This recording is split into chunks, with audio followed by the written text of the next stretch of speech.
Hello, I'm Andrew with Jesani Wealth Management, and we're in the first couple weeks of 2023, coming off of what was a pretty terrible year, specifically for the public equity markets. So there's a lot of data out there, a lot of unknowns for this year, but certainly a lot of investors are asking, hey, when should we be deploying capital again to the public equity markets?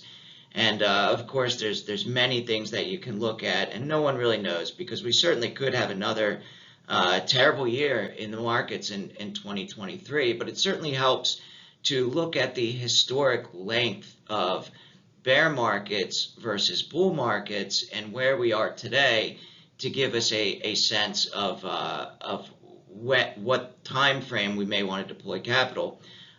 Because as I'll show you in a few moments, if you're able to invest in the public markets right at the end of a bear market, you really see some exponentially good returns going out over the next 12 months.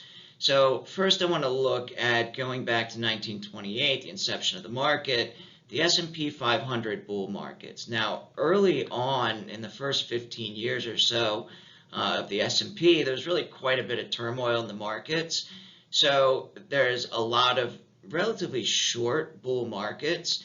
And in between these, as I'll show you on the next slide, there's also a lot of pretty short bear markets. But since around 1950 or so, when we had the first really long bull market of 2,607 days, bull markets have really gotten much longer. And it gets quite interesting when you go into the most recent 13 or 14 years, where post the global financial crisis of 2008, we had really one of the longest bull markets in history, 3,999 days. Now, after that, we had the pandemic in March of 2020, which of course dipped us for a short period of time into a bear market, which we then rebounded from rather quickly. And again, we're in a bull market for 651 days, at least as going into January 3rd, 2022. Now, of course, since that date, we've been in a bear market. Now, you could certainly make the case that if you took the pandemic out, we have had a bull market that really has lasted 13 years and 4,650 days, which puts us at really the most monumental, longest bull market that we've ever seen. It gets interesting also when you look at the S&P 500 bear market since 1928. Again, early on in the first 15 years of the market or so, there's a really high concentration of bear markets, but the time, the number of days doesn't really change from 1950 to 1922. And you can see when you compare this to the bull markets that the number of days is a much shorter period that the market is in bear market territory. So as of October 12th of 2022, we have been in a bear market for 282 days. If you add in the few months after that, going into January as of today, we're around 370 days that we have been in a bear market. So the question is, how much longer is it going to last? Of course, we don't know, but one thing that you could consider is that if you do the math on these, the average bear market historically has lasted 345 days. We're currently at 370, so a little bit over the average. And also, when you look at a chart like this, you can also see that relative to bull markets, bear markets are short-lived. So what happens if you're able to put capital to work in one of these bear markets? Of course, this would involve figuring out when the end of that bear market is, which I would certainly say over the next 6 months.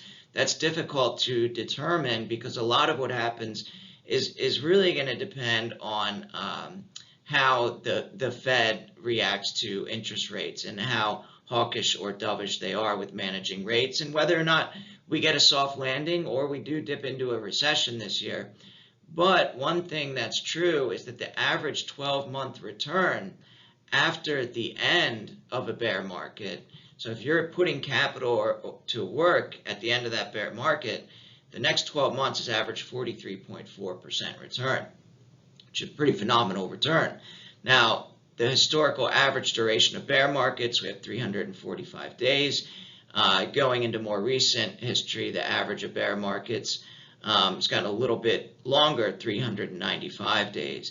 So just some interesting data to look at and really put things into perspective on where we currently are and what 2023 is going to look like. It could certainly make the case that sometime in the next 6 months, there's a high probability that there's going to be an opportunity to deploy capital in the public equity markets. Now, which sectors of the market, whether you want to focus on growth or value, that becomes another question. And there's another video I did on growth versus value and what performs better in times like these, which I would certainly suggest that you watch. I hope this was, informational to you. My name is Andrew Constantinidis with Jesani Wealth Management. Certainly happy to speak with anyone in more detail about this if you would like to. Okay, thanks for watching and take care.